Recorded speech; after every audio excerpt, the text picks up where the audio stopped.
कहानी दरवाजा मत खोलना।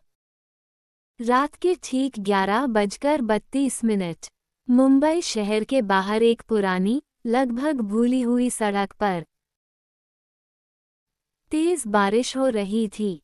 बिजली कभी कभी आसमान को चीरते हुए चमकती और फिर सब कुछ फिर से अंधेरे में डूब जाता। आदित्य अपनी गाड़ी चला रहा था। उसकी आंखों में थकान साफ दिख रही थी। पूरा दिन काम करने के बाद वो बस घर पहुंचना चाहता था, लेकिन उस रात किस्मत कुछ और ही लिख चुकी थी। अचानक उसकी गाड़ी झटके से बंद हो गई। यार अभी नहीं, उसने गुस्से में कहा। उसने बार बार चाबी घुमाई, लेकिन इंजन ने आवाज तक नहीं की। फोन निकाला, नो नेटवर्क। अब वो पूरी तरह अकेला था, एक सुनसान सड़क पर, बारिश के बीच। उसने गाड़ी से बाहर कदम रखा। ठंडी हवा उसके शरीर में कांप पैदा कर रही थी। चारों तरफ देखा, कोई नहीं, कुछ भी नहीं। तभी दूर, बहुत दूर, एक हल्की सी पीली रोशनी दिखाई दी, जैसे कोई घर हो या कोई पुरानी बिल्डिंग। आदित्य के पास कोई और रास्ता नहीं था। वो उसी दिशा में चल पड़ा। हर कदम के साथ उसे अजीब सा एहसास हो रहा था, जैसे कोई उसे देख रहा हो। लेकिन वो रुका नहीं। करीब 10 मिनट चलने के बाद वो उस जगह के सामने था। एक पुराना, टूटा फूटा गेस्ट हाउस। ऊपर टंगी हुई जंग लगी नेम प्लेट, जिस पर मुश्किल से लिखा था नंदन लॉज। दरवाजा थोड़ा खुला हुआ था और अंदर से हल्की पीली रोशनी आ रही थी। आदित्य ने धीरे से दरवाजा धक्का दिया। किचर। दरवाजा अपने आप खुल गया। अंदर घुसते ही एक ठंडी लहर उसके शरीर से टकराई, जैसे कोई अदृश्य चीज उसे छूकर गुजर गई हो। रिसेप्शन पर एक घंटी रखी थी और पीछे अंधेरा। उसने घंटी बजाई, टिंग। कुछ सेकंड तक कुछ नहीं हुआ। फिर अंधेरे से एक बूढ़ा आदमी बाहर आया। उसकी आंखें अजीब थीं, जैसे वो बहुत कुछ जानता हो। कमरा चाहिए? उसने पूछा। आदित्य ने हाँ में सिर हिलाया। बूढ़ा कुछ सेकंड तक उसे देखता रहा, फिर बोला, मिल जाएगा। लेकिन वो थोड़ा झुका और धीरे से बोला, रात के बाद कोई आवाज आए तो बाहर मत निकलना।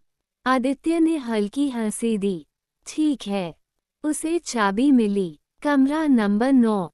सीढ़ियां चढ़ते वक्त हर कदम की आवाज गूंज रही थी, जैसे कोई और भी उसके साथ चल रहा हो। लेकिन पीछे देखने पर कोई नहीं। कमरे का दरवाजा खुला।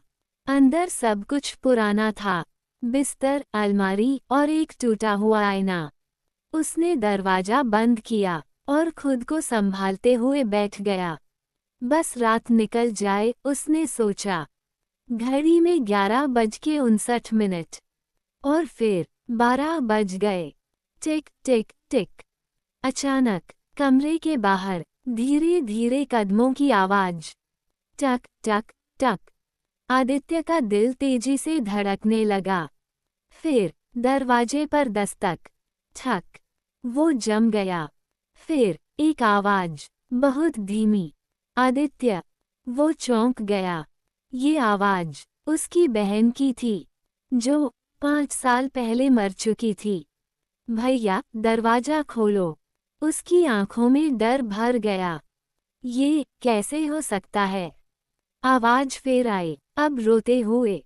भैया, मुझे अंदर आने दो। आदित्य के हाथ कांपने लगे। लेकिन उसे बूढ़े की बात याद आई। उसने खुद को रोका। कुछ सेकंड, कुछ मिनट, फिर सब शांत। उसने राहत की सांस ली। लेकिन असल डर अभी शुरू हुआ था। कमरे के अंदर आईना अपने आप हिलने लगा। कर्क कर्क। आदित्य ने धीरे से उसकी तरफ देखा और आईने में उसे खुद का रिफ्लेक्शन नहीं दिख रहा था, बल्कि उसकी बहन। खड़ी थी, खून से लथपथ, और मुस्कुरा रही थी। आदित्य पीछे हट गया। आईना अचानक टूट गया, चटाक, और लाइट बंद। पूरा कमरा अंधेरा। फिर ठंडी सांस उसके कान के पास। तुमने दरवाजा क्यों नहीं खोला? आदित्य चीखा, लेकिन अब बहुत देर हो चुकी थी। रात के बाकी घंटे उसके लिए एक कभी न खत्म होने वाला डर बन गए। हर दीवार से आवाजें, हर कोने में परछाइयां, कभी हंसी, कभी रोना, कभी उसका नाम। और फिर करीब 3 बजे सब कुछ अचानक शांत हो गया। इतना शांत कि उसकी सांस भी सुनाई दे रही थी। उसने सोचा, शायद सब खत्म हो गया। वो धीरे धीरे उठा, दरवाजे की तरफ बढ़ा। दरवाजा खुद ब खुद खुल गया। बाहर वही बूढ़ा आदमी खड़ा था। वो मुस्कुरा रहा था। तुम बच गए। आदित्य ने राहत की सांस ली। मैं जा सकता हूँ। बूढ़े ने सिर हिलाया। हाँ, लेकिन वो धीरे से बोला, अब ये जगह तुम्हारे अंदर रह गई है। आदित्य कुछ समझ नहीं पाया। वो बाहर निकल गया। बारिश रुक चुकी थी। वो अपनी गाड़ी तक पहुंचा, और जैसे ही उसने पीछे मुड़कर देखा, गेस्ट हाउस गायब था, जैसे वो कभी था ही नहीं। आदित्य किसी तरह घर पहुंचा, लेकिन उस रात के बाद हर रात 12 बजे उसके कमरे का दरवाजा अपने आप खटखटाता है, और एक आवाज आती है, भैया दरवाजा खोलो। और आईने में आज भी वो अकेला नहीं होता।